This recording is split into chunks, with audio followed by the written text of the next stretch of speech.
Salve amantes de la historia y sed bienvenidos a una nueva edición de Criófilos, un paseo por la historia. El programa de hoy es algo especial porque no se trata de una creación original de las nuestras, sino de algo diferente. Pero no lo voy a decir yo, sino que lo va a decir mi compañero Sergio. ¿De qué se trata, compañero? Hola Arnau, pues hoy vamos a reeditar un programa que ya hicimos antaño con nuestro compañero Gerión de Contestania, el presentador y director de la Biblioteca de la Historia, y vamos a rememorar aquellas dos entregas que os hicimos sobre el desastre de Adrianópolis. O, como sabéis, una la pudisteis escuchar a través de nuestro canal, la primera parte, y la segunda parte la escuchasteis a través de su podcast, de la Biblioteca de la Historia, la cual pues os recomendamos desde aquí fervientemente que os suscribáis porque Gerión tiene una serie de programas muy interesantes. Así que yo pienso que con esto ya está todo dicho. Arnau, haz tú los honores. Pues venga, si me lo pides tan amablemente. Así que nada, no nos vamos a alargar más, como decimos siempre. Así que nada, calzaos la escalga y acompañadnos. ¡Eterna Victrix! ¡Eterna Victrix!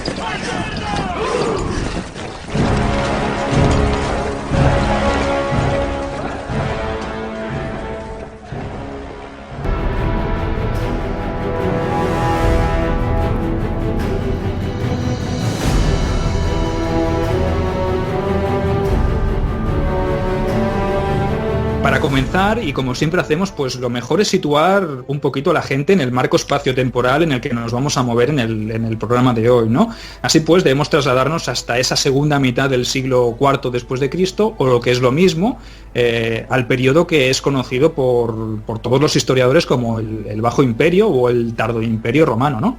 En este episodio del que vamos a hablaros hoy, y en el siguiente capítulo, que podréis escuchar exclusivamente en el podcast de Gerión, de la Biblioteca de la Historia, como os hemos dicho antes, hablaremos de una serie de acontecimientos que acabarían pues, suponiendo un cambio en el devenir de la mentalidad de los romanos, ¿no?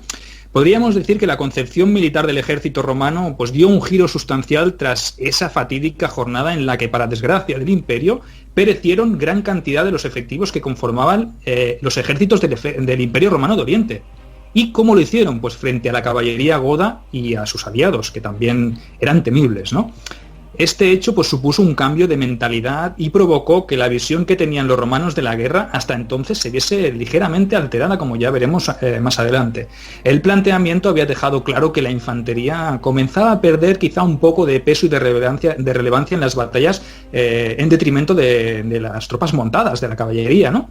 Este tipo de tropas que antaño fueron la base del ejército que conquistó medio mundo, pasarían desde entonces a un segundo plano de manera paulatina. No fue un cambio desde el día de Adrianópolis al día siguiente ya no se usaba la infantería, sino que veremos que el concepto de este cambio táctico pues empezó a implantarse poco a poco en los ejércitos de Roma, ¿no? Pero para comprender lo que pasó en Adrianópolis, quizá deberíamos retroceder un poco más en el tiempo para conocer la situación previa. ¿No es así, Arnau?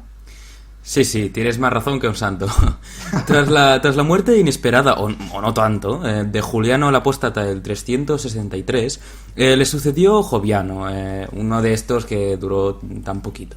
Este tampoco, como ya os comentaba, no gozó de mucha fortuna y apareció muerto en su tienda a principios del 364, es decir, no duró ni un año. Murió, según la versión oficial, a causa de la inhalación de los gases de un brasero. El historiador Ammiano Marcelino, un coetáneo suyo, dejó constancia de que la muerte fue orquestada por alguien, evidentemente. Pero bueno, quizás su manera de proceder cuando firmó el tratado con Sapor II no gustó demasiado entre sus allegados, y si la esperanza de vida de un emperador de este momento ya es baja, imaginaos ganándose un poco el odio de sus compañeros. Y efectivamente acabó pasándole factura.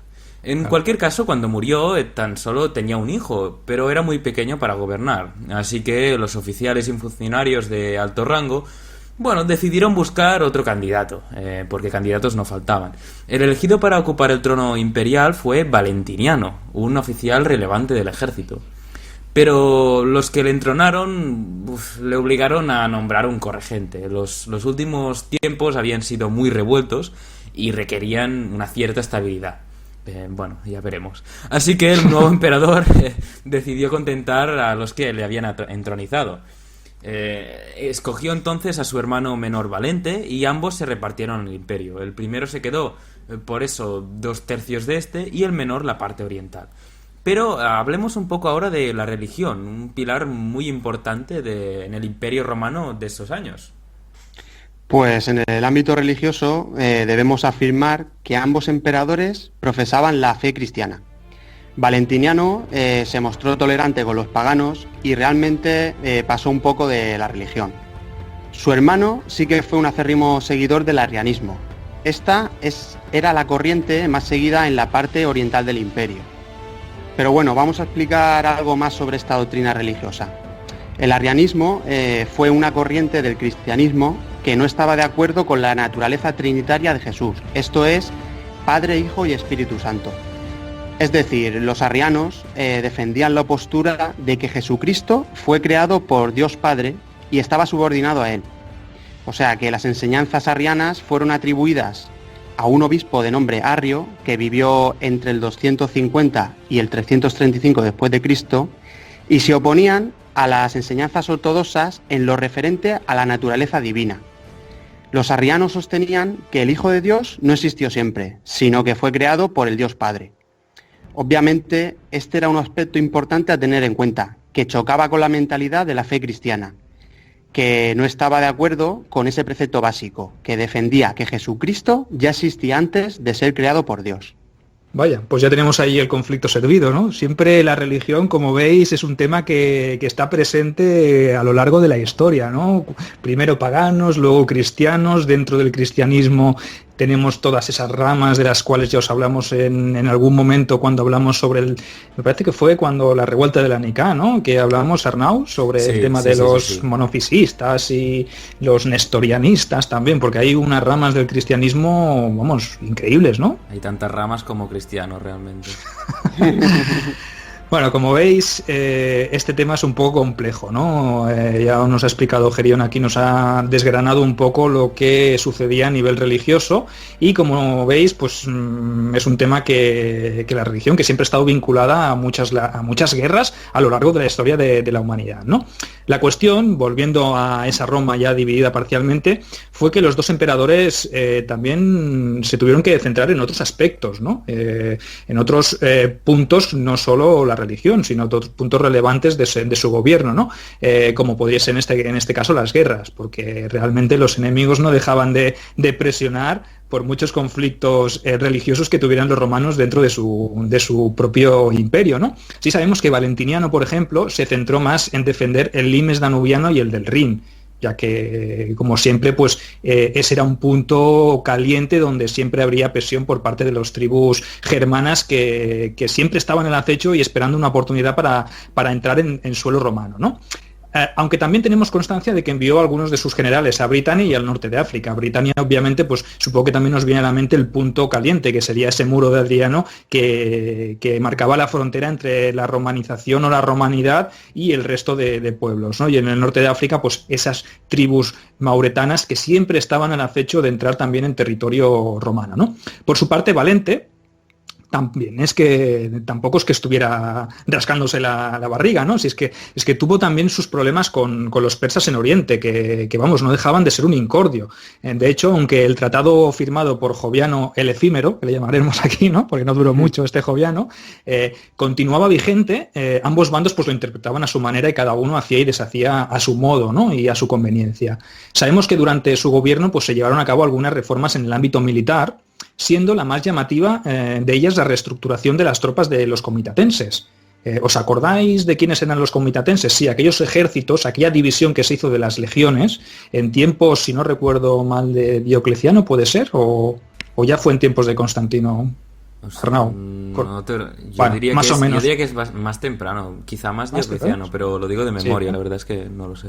Bueno, nos apuntamos los deberes y ya os lo confirmaremos. Yo soy alto imperial, a mí esas cosas. Sí, yo creo que esto es en tiempos de Diocleciano, que es quien hace todas esas reformas después de aquel periodo de anarquía militar, ¿no? Pues la cuestión es que estas tropas comitatenses, esos ejércitos que tenían un carácter más de movilidad y que servían para dar apoyo a las fronteras que defendían las otras tropas, los llamados limitanei. Limitanei de Limes, obviamente, esas tropas de menos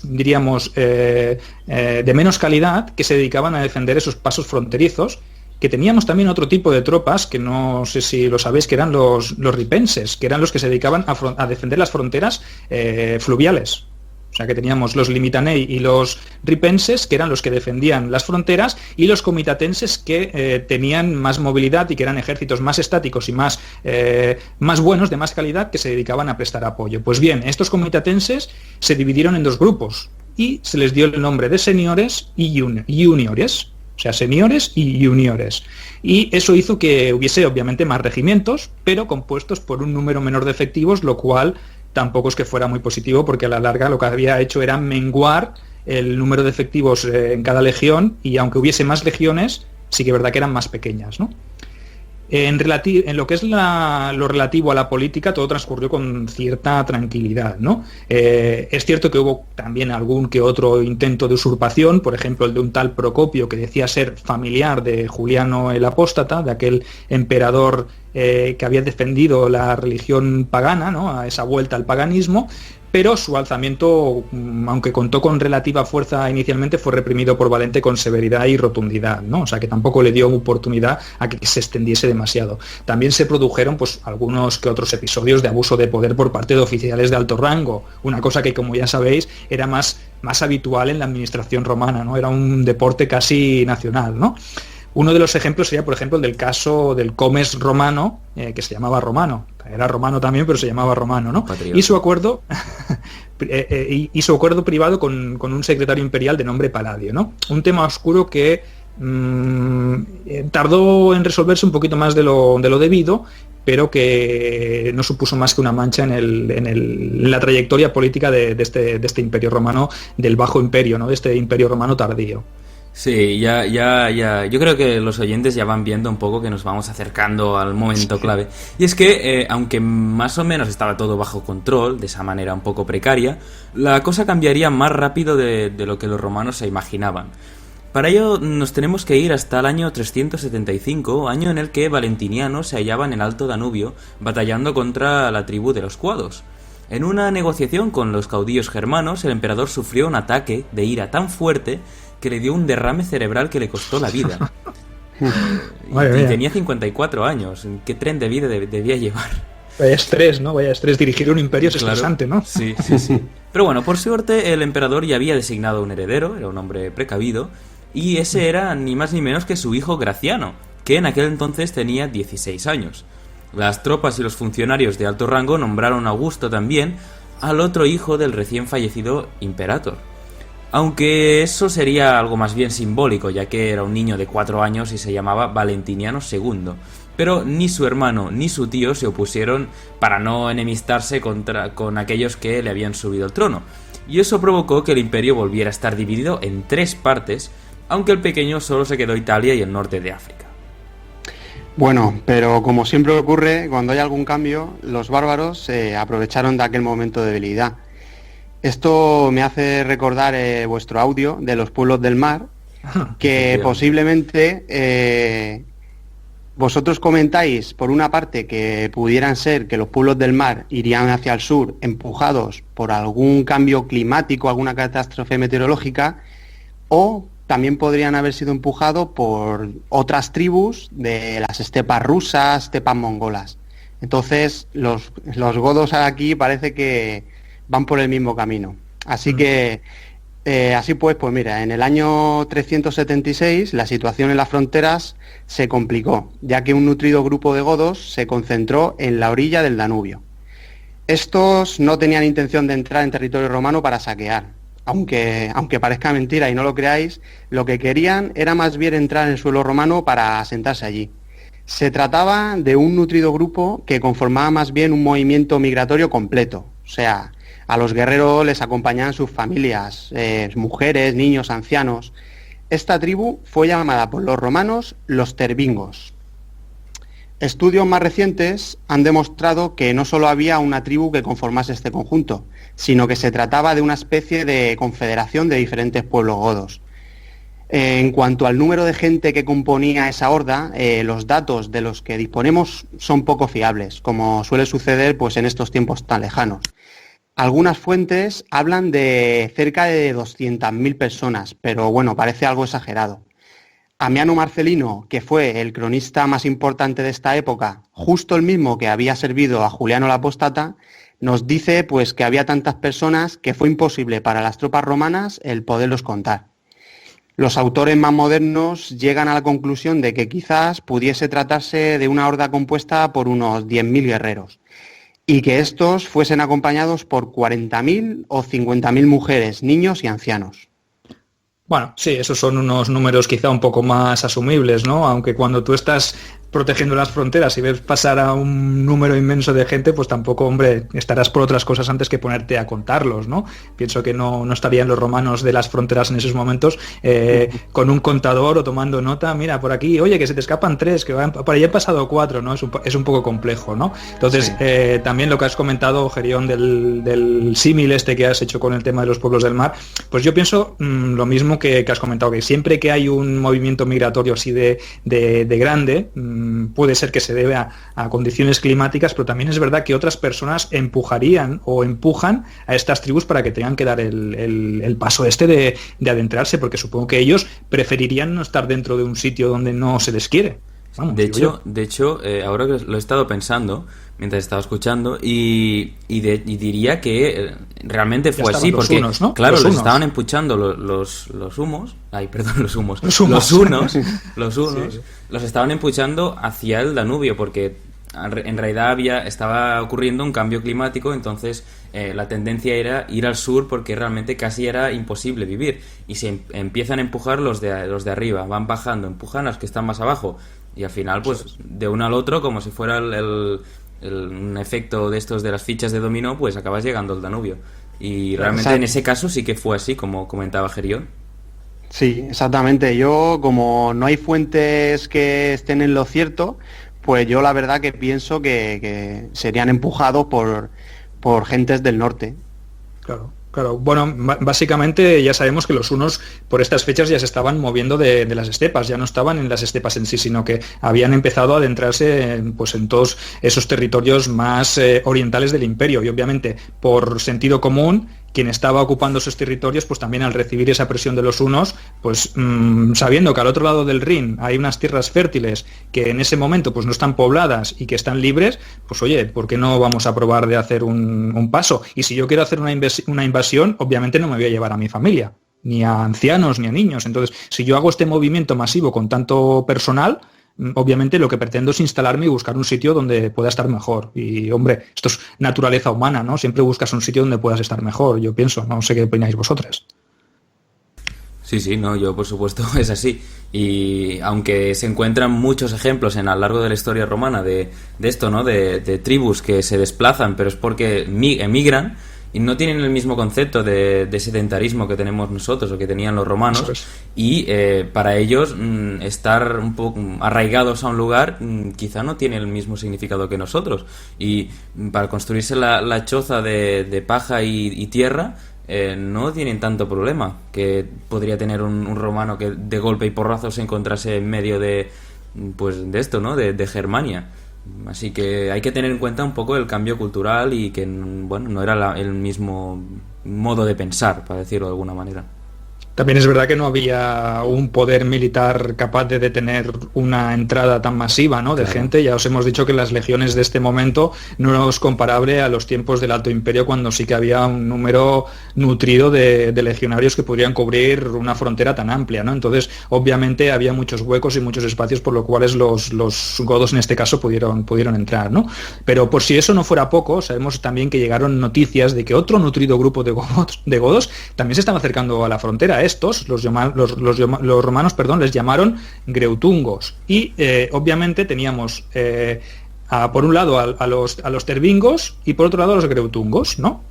O sea, dos grupos de godos diferenciados, dos confederaciones, como ha dicho Gerión antes, que buscaban pues asentarse.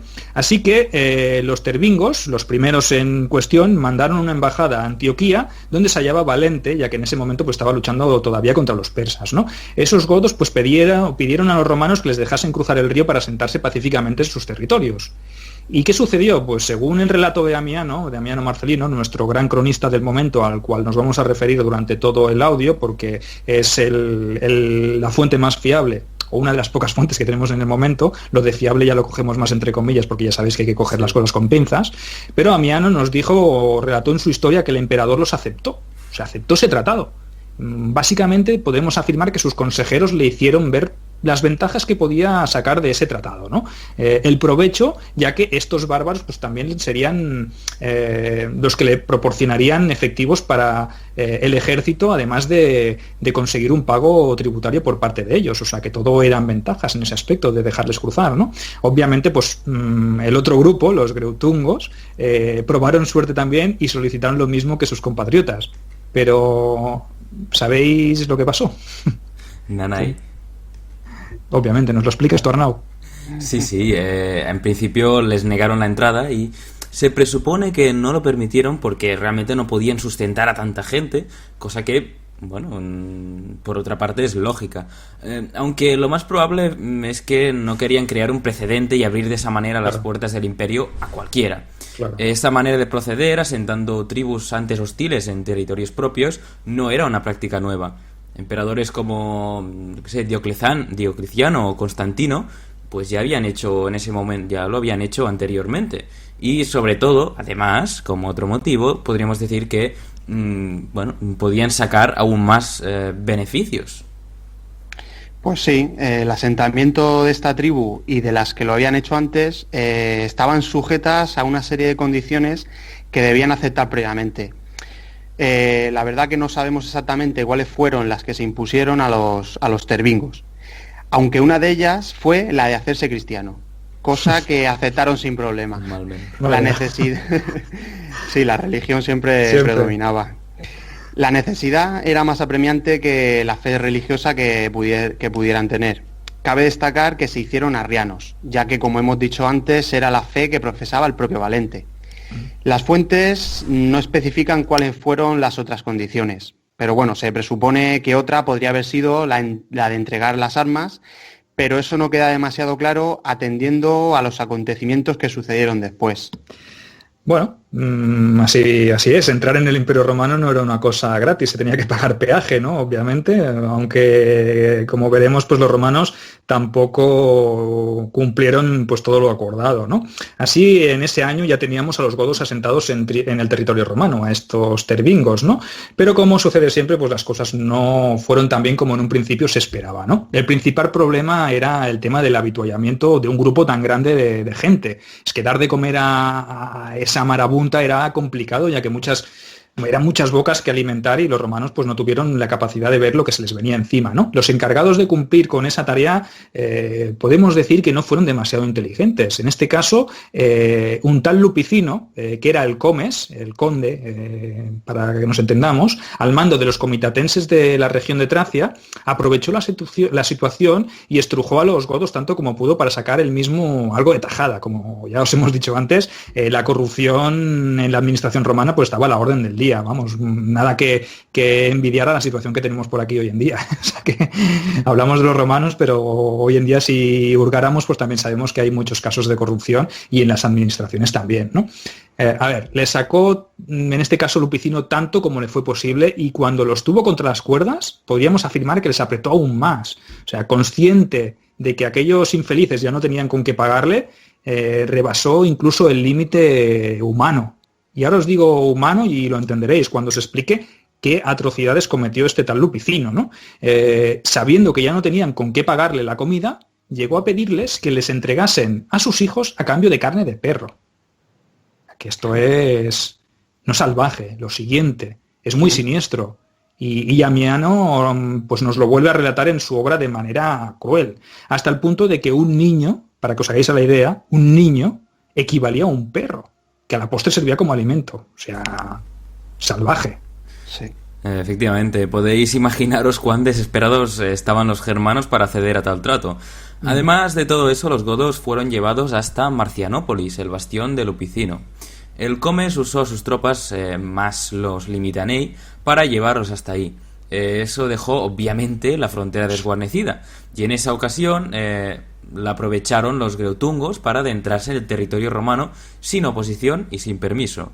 Obviamente, sin aceptar ninguna condición como habían hecho los otros godos. Y mientras eso sucedía, la tensión en las afueras de Marcianópolis fue en aumento. Se produjeron unos enfrentamientos en el campamento de los godos contra soldados romanos. La situación, evidentemente, había llegado al máximo y todo se descontroló. Lupicino decidió reunir las tropas y marchar contra el campamento godo, pero estos estaban esperándoles y les destrozaron sin piedad, ansiosos como estaban por ajustarse las cuentas. Y así encontramos que la guerra entre godos y romanos acababa de empezar. Pues sí, es aquí cuando surge una figura destacada en ese momento en el bando de los godos, del que se convertiría en su líder, Fritigerno. Ese hombre sería el encargado de dirigir la guerra que estaba en ciernes, ya que por desgracia Lupicino ya se había encargado de los que hasta entonces mandaban. Una vez derrotados los romanos de Marcianópolis, los godos se dirigieron hacia la ciudad de Adrianópolis para conquistarla, pero pese a ser un numerosísimo ejército, fueron incapaces de llevar a cabo el asedio. Los germanos no eran especialistas en la poliorcética, esto es, el arte de asediar plazas y fortalezas, por lo que prefirieron retirarse. Se dedicaron a saquear diestro y siniestro todos los alrededores de la ciudad. Pero los romanos eran previsores y la mayor parte del avituallamiento se encontraba siempre tras los muros de sus grandes ciudades fortificadas. El contingente de godos cada vez era más numeroso y estaba formado por más guerreros que se habían ido uniendo poco a poco a Fritigerno y los suyos. Eso hacía que fuera más difícil de alimentar a un contingente tan grande y elevado, por lo que no les quedaba otra opción que ir moviéndose. Las fuentes nos cuentan que Fritigerno reunió un ejército muy numeroso. Fue capaz de contratar a algunos hunos y alanos, aquí hay otra tribu, prometiéndoles una parte del botín que obtuviese. Los romanos no buscaron una guerra a campo abierto, ya que eran conscientes de su inferioridad numérica, así que se limitaron a mantenerse en sus ciudades fortificadas e ir hostigando al ejército godo. Ellos tenían la ventaja de los recursos, por lo que tenían el factor tiempo a su favor. Así pues, en el año 377 se formó un ejército romano integrado por contingentes enviados por Graciano desde Occidente y por tropas de Valente desde Oriente. Esta coalición romana obtuvo algunas victorias sobre grupos aislados de godos, ya que estos se movían en pequeños grupos dispersos y no como un solo bloque. Pero los romanos también sufrieron alguna que otra derrota aplastante, como la de Dibaltum, en la actual de Bel, Bulgaria. Uno de los enfrentamientos en el que participaron muchas unidades del ejército romano fue el que tuvo lugar cerca de la unidad de Asálices. Los godos formaron un gran círculo con sus carros para poder defenderse. Esto es al estilo del oeste americano. La batalla de Asálices finalizó en tablas y con un elevado número de bajas en ambos bandos. Ese mismo año 377, Valente consiguió firmar la paz con los persas y tras ello regresó a Constantinopla. Tenía claro que era prioritario centrarse en el asunto de los godos, así que se puso manos a la obra. Para el año siguiente, el emperador ya había formado una fuerza de choque considerable. Junto a su sobrino Graciano, había trazado un plan para atacar conjuntamente a los godos. Bueno, pero como siempre sucede, pues en ocasiones no todo sale según lo previsto, ¿no? Y el desgraciado o desafortunado en este caso de Valente, pues no supo o no quiso hacer las cosas, digamos, con sentido común. Sabemos que el ejército de su sobrino pues se retrasó más de lo previsto, ya que tuvo que aplastar una incursión de los alamanes en sus propias fronteras, ¿no? Y obviamente pues lo primero era defender tu territorio y luego pues cuando pudieses pues ir a prestarle ese apoyo a Valente en la zona oriental del imperio, ¿no? La impaciencia o quizá las ganas de acabar con una situación tan prolongada en el tiempo provocó que Valente decidiese enfrentarse él solo a Fritigerno pues cerca de Adrianópolis, que como veis era el punto en el cual se concentraban pues el mayor número de godos y no estaban asediando la ciudad, ya lo hemos dicho antes, porque los germanos no eran expertos en el arte de la poliorcética, pero sí que estaban devastando los territorios de alrededor con todo ese, digamos, con todo el mal que ocasionaba eso a las cosechas y al avituallamiento romano, ¿no? A ver, no sabemos si lo hizo o si decidió intervenir por ese motivo o simplemente porque estaba tan seguro de vencer que no supo calcular los riesgos que entrañaba enfrentarse directamente al vasto ejército godo, porque era un ejército inmenso y también quizá quería toda la gloria de la victoria para él solo. La cuestión fue que Amiano, de nuevo, nuestro amigo Amiano Marcelino, el cronista de la época, nos relata que los exploradores romanos le dijeron a su emperador que el número de efectivos godos rondaba cerca de los 10.000 hombres. Aunque realmente podemos decir y podemos afirmar por lo que sucedió a posteriori que se equivocaron y los enemigos a batir eran muchísimos más. ¿Qué sucedió? Pues que no localizaron al resto de hombres que estaban buscando forraje para los animales. Valente recibió noticias, además, de que Graciano estaba a pocos días de marcha y fue entonces cuando sopesó las posibilidades. ¿No sé si Arnau? Efectivamente, como ya os hemos avanzado, surgieron pues varias posibilidades. Se sabe que algunos de sus oficiales le aconsejaron actuar con prudencia y esperar, algo que sería típico de una persona con 2 dedos de frente. Otros, en cambio, les sugirieron que era una buena oportunidad para asestar un golpe definitivo a los godos. Optó por atacar, quizá porque quería quedarse él con toda la gloria y no compartirla con Graciano, como ya os hemos avanzado. ¿Quién sabe qué se le pasó por la cabeza en aquel momento? Fritigerno, por su parte, envió a un sacerdote cristiano en calidad de emisario que se le presentó ante él con varias demandas. Pidió que les cedieran la provincia de Tracia a los germanos para que se establecieran ahí. Ya vemos que un poco ha subido el tono de las peticiones.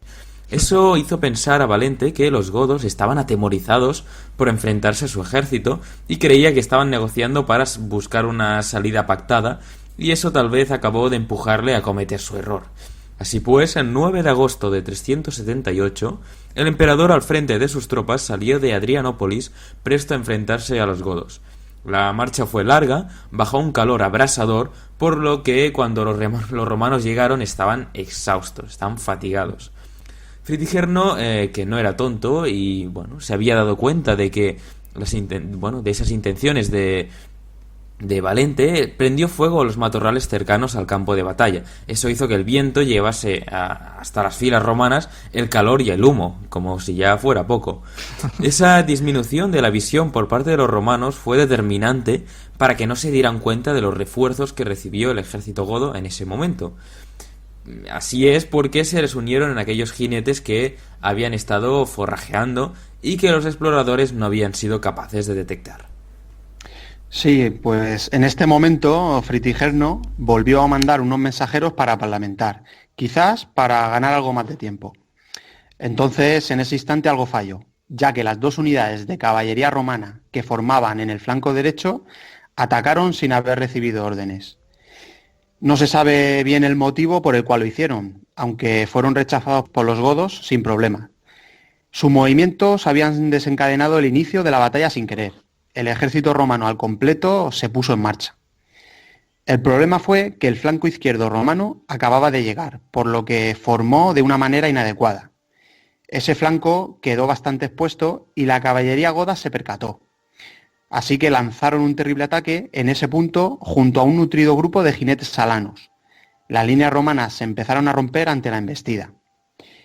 Este combate se recrudeció en ese punto y los romanos no pudieron servirse de sus reservas, ya que éstas estaban combatiendo también a causa de la mala gestión con la que había comenzado el enfrentamiento. Finalmente los romanos estaban tan desesperados que comenzaron a huir del campo de batalla. Era un sálvese quien pueda. Bueno. Los godos se centraron en darles caza y ocasionaron muchísimas bajas. Como veis, pues tal como lo ha relatado Gerión, os podéis hacer una idea de lo mal que lo pasaron los romanos en aquel momento, ¿no? Ostras, es que a uno se le pasa por la cabeza que por una decisión o por un malentendido, porque realmente la caballería que empezó el ataque la empezó justamente cuando aún todavía quizás se estaba negociando, se estaban llegando a un acuerdo, porque a lo mejor si hubiesen aceptado las condiciones de esa segunda negociación que estaba llevando a cabo Fritigerno, se hubiese evitado una batalla. O no, o quizá Valente, ya lo hemos dicho, estaba tan predispuesto a la batalla que igualmente no hubiese escuchado la negociación. Pero sí que es verdad que la precipitación pues acabó suponiendo en cierto modo el desastre o podríamos decir el error fatal de los romanos que les acabaría pues costando tan caro, porque en palabras de Amiano, Damiano Marcelino, nos dice que aproximadamente 2/3 del ejército romano de Oriente pereció en aquel combate. O sea, imaginaros 2/3 de un ejército romano. O sea, eso es una barbaridad.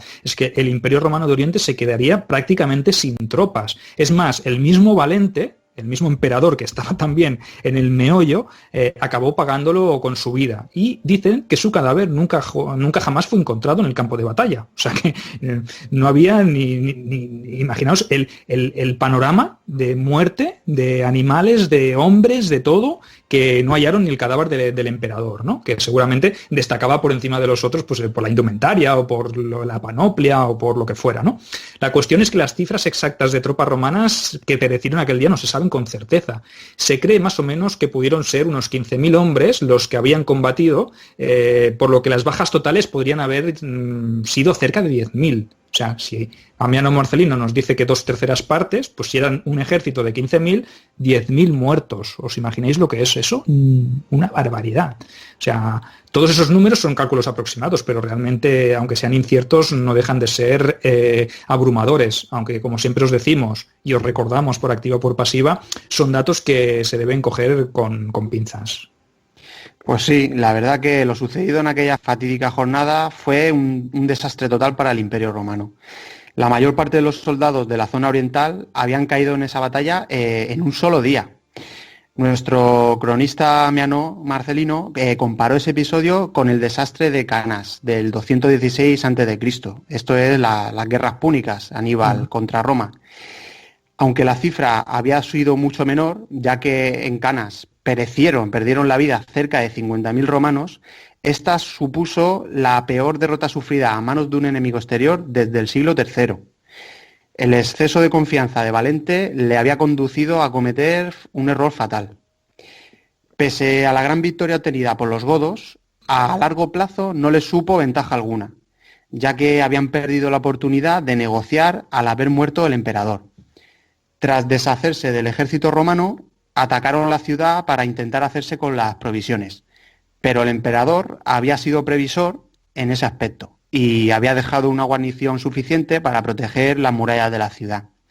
Así que Fritigerno, al cual se le habían unido más guerreros, decidió finalmente desistir en el ataque a Adrianópolis.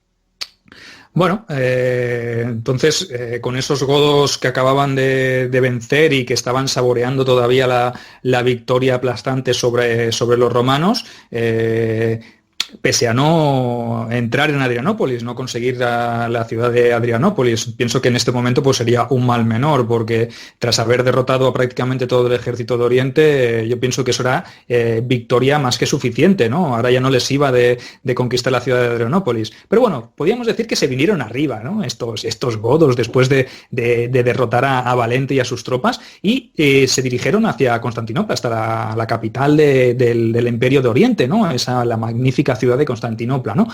Sabemos que al llegar a ella, pues obviamente pues se sintieron un poco intimidados por el tamaño colosal de sus murallas, ¿no? Porque si las de Adrianópolis eran menores o eran, podríamos decir, más débiles o no tan magníficas y no las habían podido tomar, pues imaginaros lo que suponía llegar a las puertas de Constantinopla y encontrarse aquel coloso de murallas, ¿no? Así que al final pues decidieron desistir en su empeño de asediar la ciudad, ¿no?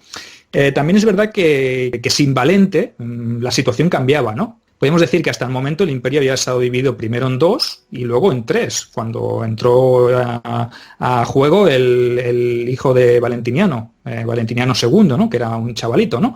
En ese caso, con Valente muerto, el control del imperio total pasó a estar en manos de Graciano. O sea que mira por dónde al bueno de Graciano tampoco le fue mal que Valente se precipitase, ¿no? Porque al final sería él que se quedaría con el control del imperio, teniendo en cuenta que su hermano pequeño, Valentiniano II, pues era un niño pequeño todavía y no podía hacerse cargo de sus dominios, ¿no?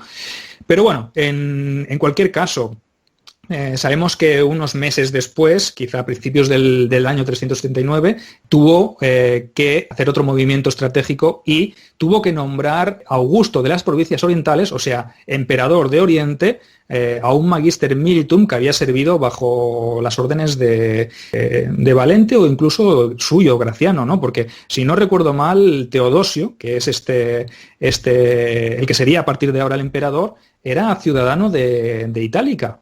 Era hispano, un militar hispano. Entonces lo más probable, si era nacido en Hispania, es que hubiese servido bajo las órdenes de Graciano. Y si Graciano lo nombraba, pues tiene su lógica que nombrase a un hombre de confianza suya, ¿no? A este Teodosio, supongo que ya os imaginaréis quién es, las fuentes romanas pues pasarían a denominarle Teodosio el Grande. Y entre otras cosas, o entre una de sus éxitos o de sus logros, podríamos decir, aparte de acabar venciendo a los godos en esta larga guerra, uno de sus apuntes finales, porque diríamos que lo hizo en su lecho de muerte, fue dividir el imperio a su muerte en dos partes. Recordáis, en el 395 después de Cristo es cuando el imperio romano se divide en dos y le da la parte occidental a uno de sus hijos y la parte oriental al otro. A veces Honorio se queda a occidente y Arcadio se queda a oriente. Entonces, esto lo dejamos para otro día, ¿no? ¿O qué? ¿Nos ponemos deberes o qué, Arnau? Por supuesto, sí, yo lo dejaría porque aún tenemos cosillas que explicar. Entonces, pues tomamos el reto y ya algún día pues os hablaremos sobre este momento del Bajo Imperio que también es muy interesante. La cuestión fue que ambos emperadores, Graciano y el nuevo recién ascendido Teodosio, tras ese desastre de Adrianópolis, pues decidieron que lo mejor para finalizar esta guerra o para llevar la guerra a buen puerto iba a ser colaborar. Y era la única manera de vencer a estos godos pues que estaban creciditos, ¿no? Entonces Teodosio sabemos que emprendió pues una serie de reformas en su ejército que le permitieron irse recuperando paulatinamente del desastre de Adrianópolis, ¿no? Los romanos prosiguieron con el hostigamiento a los ejércitos, o en este caso al ejército godo, bloqueándoles sus movimientos y privándoles de los alimentos, que ya hemos dicho que era lo más importante. Roma seguiría controlando, el Imperio Romano, ya no hablamos de Roma porque ya tenemos dos partes del imperio, seguía controlando todo lo que eran los recursos, ¿no? Poco más sabemos a través del relato de Amiano Marcelino, ya que en este momento es cuando este autor pues deja de escribir. No sabemos si le afectó tanto lo sucedido en Adrianópolis que decidió colgar la pluma, ¿no? Pero la cuestión es que pocos datos o poca información nos transmite Amiano después de los hechos sucedidos en aquella fatídica jornada. Sí, de hecho, yo diría, he leído por alguna parte, que yo creo que simplemente decidió dejar de escribir su historia en ese momento porque ya era algo apocalíptico para un romano de ese momento. No, en serio, o sea, al menos eso he leído en algunas partes, que deliberadamente decide terminar la historia de Roma en ese momento, porque directamente... imagino que también lo verían como el final casi del imperio, como un desastre, ¿no? Los propios romanos estarían avergonzados de lo que había sucedido allí y se veían como que los godos eran la plaga, ¿no? Una plaga enviada por Dios, como sería luego Atila, ¿no? Efectivamente.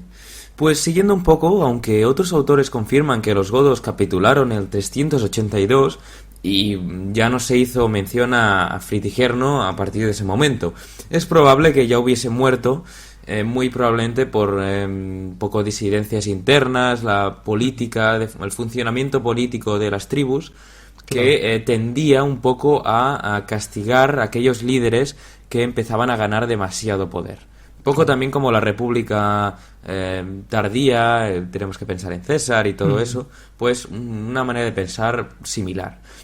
Por suerte de ellos, los germanos consiguieron unas condiciones muy favorables y se les permitió asentarse en la provincia de Tracia y en las zonas fronterizas adyacentes. La conclusión a ese largo conflicto fue que en los 6 años que había durado la guerra contra los godos, los romanos no habían vencido por ser superiores tácticamente. Lo habían logrado gracias a su superioridad en cuanto a recursos, logística, poliorcética, si quieres. Lo que está claro es que desde el desastre de Adrianópolis el ejército romano tuvo que replantearse ciertos aspectos, sobre todo a nivel táctico y estratégico. Pues aunque es tentador pensar que el desastre de Adrianópolis simboliza el declive de las legiones romanas, en realidad el ejército romano y su poder político sobrevivieron durante un siglo más en la parte occidental, que no es poco, y revivió y creció en la oriental. El modelo de combate de infantería usado desde tiempos remotos había sido superado por una poderosa caballería que había demostrado mucha más eficacia en el combate. Quizá por eso los romanos se adaptaron a los tiempos, circunstancias y necesidades. Sus enemigos tenían ejércitos basados en jinetes, por lo que ellos debían ser capaces de contrarrestar esa ventaja poniéndose en igualdad de condiciones. La derrota sufrida por Valente supondría uno de los momentos más trágicos del siglo IV y en general del Imperio Romano. Pese a que las tropas de infantería seguirían usándose en batalla, desde ese instante se buscó potenciar las tropas montadas, o sea, la caballería. Aún así, la infantería pesada disciplinada siguió siendo crucial para el éxito de las legiones romanas. Bueno, pues hasta aquí la entrega especial de esta semana. Esperamos que os haya gustado el programa y que con este formato os sea mucho más cómodo de escuchar. Ya sabéis que podéis dejarnos vuestros comentarios y opiniones en todos nuestros canales. Tenéis iVoox, tenéis YouTube, tenéis Facebook, Twitter y por supuesto nuestro correo electrónico.